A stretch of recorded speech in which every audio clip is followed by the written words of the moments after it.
the menstrual cycle. Yep, so this is I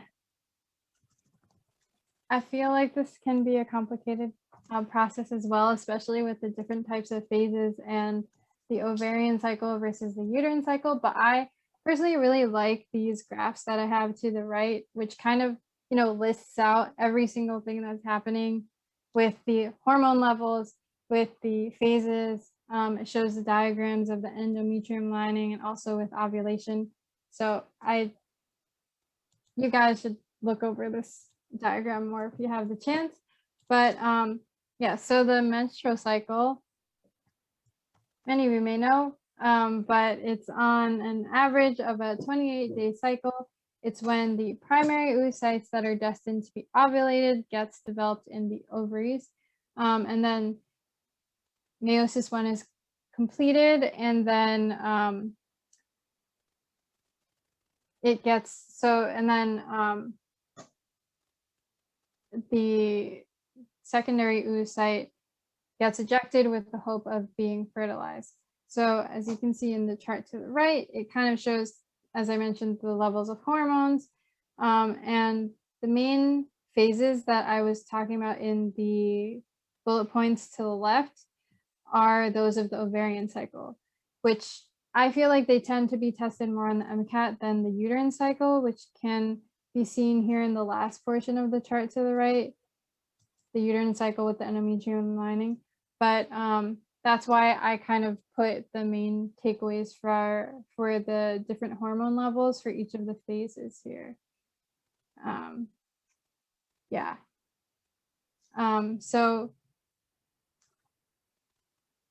in terms of the hormones, the anterior pituitary and the hypothalamus play a really large role in hormone secretions, but I will not be talking as much about like all of the hormone secretions from the anterior pituitary and the hypothalamus in this lesson, because we will actually have a future endocrine system MCAT lesson, and that one will go over, the signaling between for hormone release more in depth there.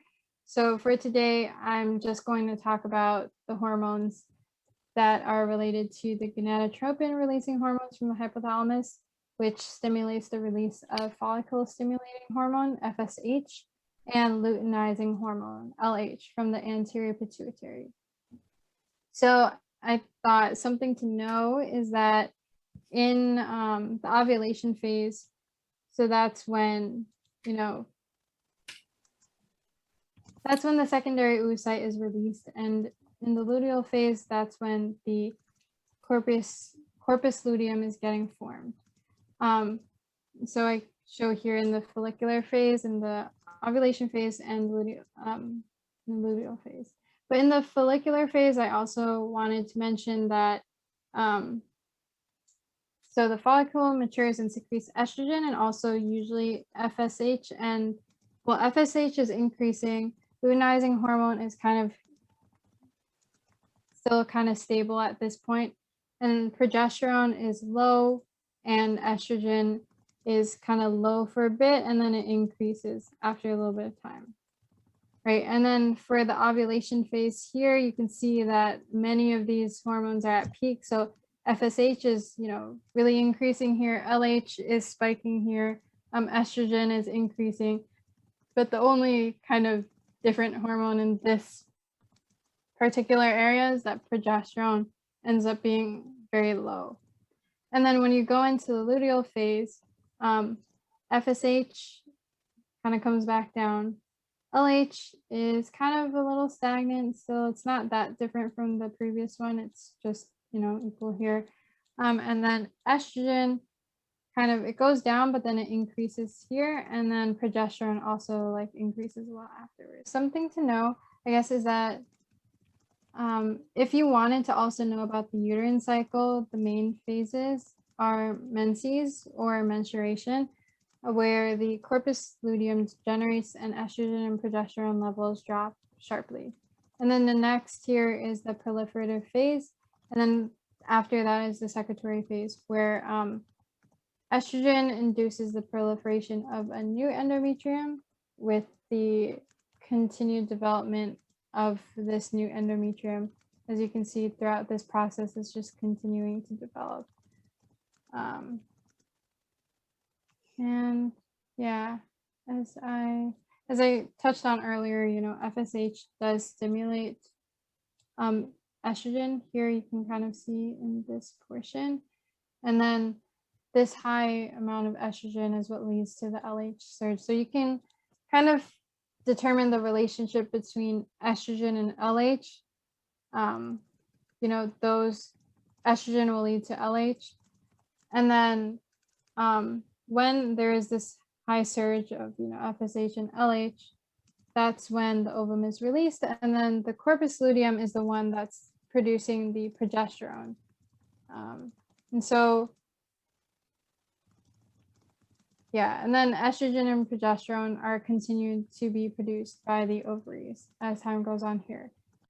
So the menstrual cycle, definitely, you know the interactions between the hormones, fertilization and implantation.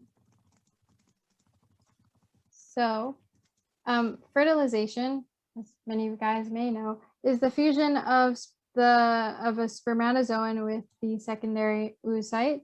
The sperm uses the acrosome reaction, so that's at the head portion of the sperm, in order to penetrate the corona radiata, because it has, in that sperm head, there are hydrolytic enzymes that are released by exocytosis. And then that's how they're able to, you know, penetrate that area. Next, I also wanted to point out some other few terms. I feel like these are not tested as much on the MCAT, but it's just something to mention here for the purposes of going over fertilization. But actin and bindin, so both of them are used to elongate towards the, so actin is used to elongate towards the zona pellucida, and then bindin is used to bind to the receptors in the zona pellucida. And then finally, when the sperm and egg plasma membranes fuse, like when you're going more to the right, the sperm nucleus enters the secondary oocyte, and then that's how the oocyte can complete meiosis II. And that's then how the ovum and spermatozoa fuse to make these zygotes. Okay. So now we're going to go into changes during pregnancy. And so, as I was kind of mentioning before, so the menstrual cycle is the process where the oocyte does not get fertilized. But now we're kind of thinking, what happens when it does get fertilized? And in the previous question, I was talking about pregnancy. So after ovulation, the secondary oocyte is ejected, and then when the sperm fuses with, and then that has the opportunity for the sperm to fuse with the egg. But I think the other question that I have after talking about, you know, the corpus luteum and the uterine cycle is how exactly is the endometrium also retained for the embryo?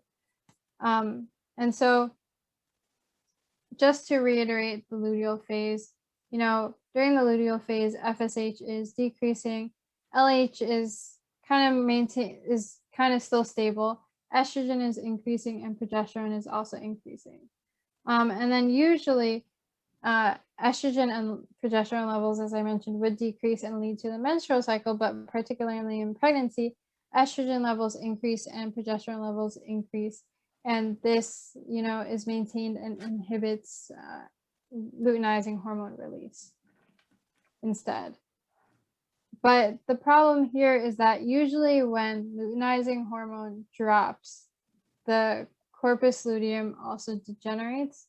So we kind of have a question as like, how would we still maintain the corpus luteum if we have this rapid LH drop because of the estrogen and progesterone levels?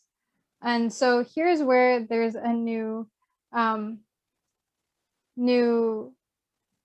hormone being released, which is the HCG, or the human chorionic gonadotropin, and that is released to maintain the corpus luteum to further increase the development of the endometrium, which allows for implantation and continued growth, of the zygote.